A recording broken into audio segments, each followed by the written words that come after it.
Yo, what is up, guys? It is Daniel or Ardent Archer back here with another video focused on music. And if you can't tell, I am outside. So I probably hear some background noise. And yeah, I know this isn't very professional, but professional's overrated. So what I thought we'd be doing today is an album review. I'll be reviewing 3 albums. Interestingly enough, they were all released on the same day, and I listen to all of these artists at least somewhat regularly. They're all somewhat popular.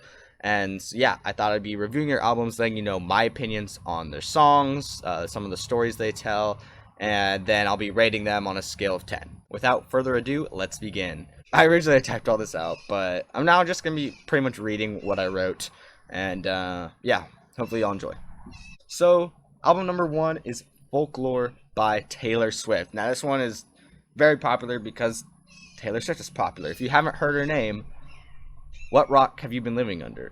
No, but seriously, no, just kidding. But Taylor Swift, Folklore. So one thing I said is I don't think have given Taylor Swift enough credit for her past music, mainly because I didn't used to be as interested in music. But from what I've heard, her past songs are really good. I see her as a little bit overrated in general, but at the same time, I don't think I quite give her enough credit for her past songs just because I haven't heard them. The fact that she released this album out of the blue is pretty cool. She gave like a last second notice, like, hey, I'm going to be dropping this album. That's pretty cool. So yeah, I enjoyed that. But I do think the album is overrated. I'm not a fan of most of the songs. But before all you T-Swizzle fans come at me like, Daniel, you don't know what you're talking about. Yeah, before y'all attack me, let me just say, I do really enjoy the songs that I enjoy. But there's not that many I enjoy. So, let's get into my more specific analysis. Okay, so the fact that Cardigan rose to the top of Spotify's charts is insane to me. It doesn't make sense. I didn't like the song, and it's not one of the songs on the album that's good. So the fact that it got to number 1, in my opinion, obviously that may sound objective. So it's my subjective opinion, but it's facts. No, just kidding. But yeah, Cardigan making number 1 doesn't make sense. Nope. As for the album aspect, I did enjoy the one, but after that, it was like a decent drought before I heard another song I enjoyed, so that was kind of disappointing. But there are albums with weaker starts, as we will soon see with my third album that I'm going to be talking about. But yeah, from there on, it was once in a while a song would catch my attention, but it was never consecutive songs. And I was looking at the Spotify album, there wasn't a single time where I liked 2 songs back to back. That's kind of sad. I only really enjoyed 5 of the songs, so my top 5 list is pretty simple for Folklore. We got Illicit Affairs, Mad Woman, August, The One, and Betty. So those are pretty solid in my opinion, but 5 out of 16 songs is not that good. I have not listened, admittingly, to the 17th song, but I'm not planning on it. That was like a special one that if you bought something, you got it. I didn't buy it.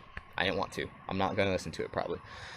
So with that said, I'm giving Folklore a 4 out of 10. Very solid songs that I liked, but there weren't that many songs that I liked. So I believe Taylor Swift is an incredible artist, but that she is somewhat overrated, and that her recent album Folklore is highly overrated. This isn't her best showing. She will do better in the future. Okay, so album number 2 that I'll be reviewing is by The Kid Laroi, an up-and-coming artist that I've really been enjoying his music lately. One of his songs was on my top songs of June, and if you go on my Instagram, which you may have come from Instagram, but whatever, you will see that at least 1, if not 2, of his songs are on my top of July. So yeah, I'm really liking his most recent stuff. Let me just get this out of the way. The name of the title is pretty awkward. I don't feel comfortable saying it out loud, but yeah, that's that. Also, the song count is misleading. There are 15 songs, but 4 of them are actually skits. Like, he literally titles them parentheses skit and parentheses in the title of the song. But as you might guess from that, that means the album is very story driven. It's story oriented, and I love that about it. You can go listen to it for yourself. I think it's one of the probably the best one on this, that you listen from start to finish and you're like, wow, that was really cool. It was very emotionally raw, and that was strangely genuine and appealing. So the first skit confused me and intrigued me simultaneously. When I first heard it, I was like, what is this? But at the same time, it was also like, huh. As the album progressed, I realized his story begins with his desire to have a better relationship with his girlfriend, the struggles that they have in their relationship, and then eventually they break up, his initial grief that evolves into frustration. I haven't experienced that myself. I am single, but I'm not looking to mingle, so sorry. No, but my guess is that that is very relatable to most humans, and that almost all of us, if we haven't experienced that, will experience something similar to that in our lives.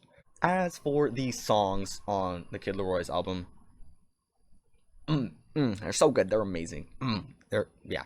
Out of the 11 songs, so 15 minus the 4 skits, I enjoy all of them with the exception of Not Fair. I did not enjoy the collaborating artist Corbin. I didn't like his part or his voice. I was like, what is this? So yeah, that song turned me off. I was like, what is going on here? But I enjoyed every other song. My first listen to, I didn't really like Maybe, which is one of the early songs as well. But a second play told me, yeah, no, this is valuable. This is good. So I like 10 of the 11 songs. That's pretty good right there. The fact that Go featuring Juice World and Tell Me Why, which were both originally released as singles, fit really well into the story is pretty cool, because not only do they fit into the story, but they also honor Juice World, one of his role models. My top 5 songs of this album are Tell Me Why, Need You Most, I Wish, Go, and Running.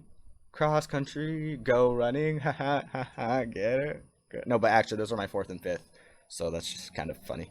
Because I enjoy almost every single song, and there's that story aspect to the album, I'm giving this an 8.5 out of 10. I am not a huge fan of the content of the skits, but the story aspect that the skits gave repairs that part of my grading. The Kid Leroy definitely has potential to make it huge, and I wish him the best of luck.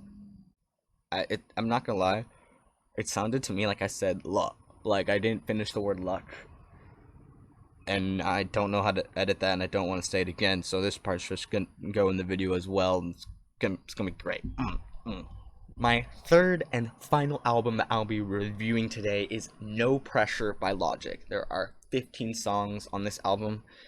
The thought that this album theoretically is Logic's last one is somewhat saddening, but I kind of doubt he'll quit music entirely. I think he'll do a couple songs here and there, and I wouldn't be surprised if years from now he does another album. The fact that he is now a dad and embracing that part of his life, though, I completely respect and applaud him for it. Check out the 9th song, Dad Bod. It's kind of funny. I just like it's called Dad Bod. But yeah, now for the music aspect. General remarks. I appreciate some of the comments and the speech portions incorporated in the song. Like, one of the songs talks about chess. One of the songs talks about anime, which I'm not into, but the fact that he's into it, that's cool that he incorporated into it. The last one is legit just like a 6-minute speech from, I guess, a role model in his life. I don't know yet who that is, but it's pretty cool that the last song on his last album is a speech from his role model as a way to end it. That's cool. On the other hand, the music slash beats were often way too out of this world for me, but like in a bad way. Like it was very weird. I was like, what is going on? This just seems to clash, and I found myself struggling to enjoy a lot of the songs. Honestly, I really dislike the album's beginning. By song 4, which is titled Celebration, I debated if I should stop listening to the album, and I like Logic, but I was like, what is this? I appreciate his reference to chess at the end of it, but it took me until the 7th song, which is titled Perfect, to enjoy a full song. Like that's way too long. I know there were like 6 in the Taylor Swift one, but at least the first one was good. Like I'm just waiting here, like when is there gonna be a good song? I almost quit. I almost quit listening to it. Funny enough, I enjoyed half of the 5th and 6th songs, which are called Soul Food 2 and Open Mic / Aquarius 3. I enjoyed like I think it was the second half of Soul Food, the first half of Open Mic, but not the entire song, and the other half like really turned me off. I was like, no, this like kind of ruined the song for me. So yeah, the beginning was awful. But the album definitely improves from there. I definitely enjoyed at least what Logic was saying in all of the rest of the songs. Dark Place was a really powerful one, and the concept of A to Z made it so cool to me that it has now become my favorite song of the album. Spoiler alert! And it will, I believe, it's on my top songs of July, which, Lord willing, I'll be posting like an hour or two after this. So yeah. So my top 5 songs on the album are A to Z, Dark Place, Man I Is. I'm slightly annoyed by the grammar there, but it's a good song. Perfect and Amen. So even though at song 6, I thought it might be a 0. I'm not exaggerating or joking there. I thought it would be a 0. I debated about reviewing it at all, if I should quit. And after my initial listen, still only thinking it was a 4 because that start was so awful. It's grown on me, especially the A to Z song, and also the Perfect song. I'm sorry, I'm gonna give this a 5. And that still is probably low, especially for Logic fans, but the album's beginning is awful. It was very difficult for me to get into the songs, especially at the beginning. As for the pros, No Pressure has some really cool songs and a very strong ending to possibly Logic's last album, his current retirement album. So very strong ending. I really appreciated how the songs seemed to get better as the album went on. Again, that beginning was super weak, ending super strong. Thus, I'm giving it 5 out of 10. Hope to hear more music from Logic in the future. So these are my thoughts on these 3 albums. We got Folklore by Taylor Swift, we got the one by Kid Leroy, and we got No Pressure by Logic. Let me know what y'all's thoughts are in the comments. Tell me everything I got wrong, hopefully politely, but just tell me everything I got wrong, everything you agreed with me on. I'm expecting to hear a lot of feedback on Folklore. There are some really strong Taylor Swift fans who probably are like, what is this guy saying? It's knock my mic over, smash my laptop, and just like, ah! But yeah, that's my honest opinion, and that's what I'm here to give you. So hopefully y'all enjoyed, and I will see y'all in the next one. Bye, guys.